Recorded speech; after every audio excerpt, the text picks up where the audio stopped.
Hey everybody, and welcome back to another episode of Better Late Than Never, a series where I play old games that I never got around to playing and talk about what we can learn from them today. So as you can probably tell from this series, I've got some huge gaps in my backlog. But if you thought Half-Life 2 was a big one, get ready because here's a confession. Up until a few weeks ago, I had never played so much as a second of Final Fantasy VII. In fact, I had never played a Final Fantasy game at all.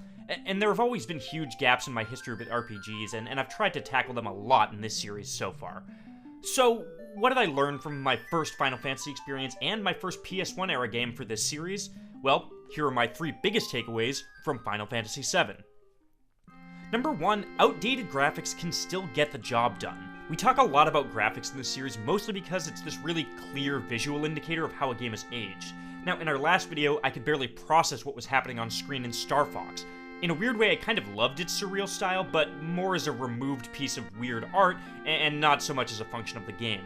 Now, on its surface, Final Fantasy VII has some similar visuals. Character models, for example, appear as kind of a combination of weird flat polygons.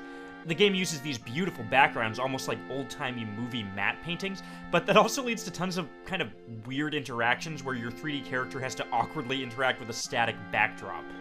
But here's the thing, it works. And sure, I laughed through my first, half hour of the game or so, mocking the PS1 and how those games used to look, but that faded pretty quickly. And that's because I could always tell what the visuals on screen were representing. We talked a lot about mechanical legibility a while back, and that concept comes back into play here. Thinking back, my problem with Star Fox wasn't that it looked bad, it was that it was unclear what the shapes represented. I couldn't get invested in the story because I had no idea what weird assortment of shapes I was shooting at, and what those represented. Even with its simplified 3D objects, I could always tell what everything meant, thus maintaining a level of immersion that never took me out of the story. There's a wider conversation here about what makes graphics good, but hey, that's enough Star Fox for one series. Instead, let's move on to number 2. I am fascinated by the shared language of RPG battle systems.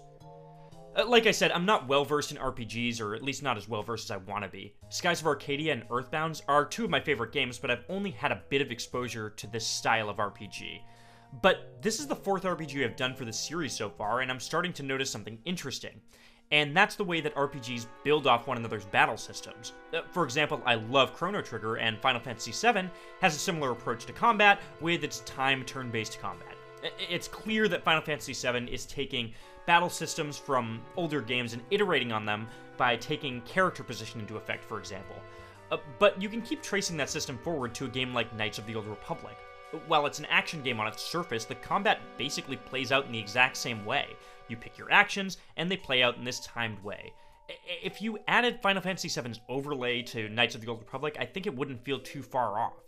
But what's interesting about this is how games evolve as time goes on, and I think you can see that explicitly in this case. You can see exactly where and how the developers are iterating on the past in order to push the medium forward. The RPG combat system becomes this sort of shared language, passed down from generation to generation, and as it's passed on, each person adds more to it, like a never-ending game of telephone. So when we say this game wouldn't exist today if it weren't for Final Fantasy VII, it's not really an exaggeration. Now, speaking of this game's legacy, let's move on to our last point, which is that number 3, is there any such thing as a perfect game? When I was growing up, gaming's fiercest debate was, which is the greatest game of all time, Zelda Ocarina of Time or Final Fantasy VII? At the time, these were both seen as pinnacles of gaming, with both often having the words perfect or masterpiece attached to them. But there's been a shift in that thinking over the years. Now, you're kind of more likely to see A Link to the Past and Final Fantasy VI fighting at the top spots of those lists. Gaming is funny because it's one of the only artistic mediums where the definition of what makes a masterpiece changes over time. For example, we didn't stop praising the works of Shakespeare or one day decide that Citizen Kane isn't actually all that great. But in games, it's different. Just about every element can and usually will get outdated within 10 years. Final Fantasy VII is still fantastic in my humble opinion, but you can see why high praise for it would dwindle over time. It simply isn't as smooth an experience as even today's most standard RPGs. Take the game's finale, for example. You get thrust into a final area with no save points between the start and the boss, you have to fight enemies that can one-hit KO you, you're given an item that lets you create a save point but it's glitched and could deadlock your file, and you have to deal with a 3-phase boss fight in which the boss uses an attack that triggers a 2-minute unskippable cutscene every time he casts it. Now, does that sound perfect by 2017 standards? Well, not to me. So, is the idea of a perfect game a myth? Well, if this series is any indication, the answer so far is maybe yeah.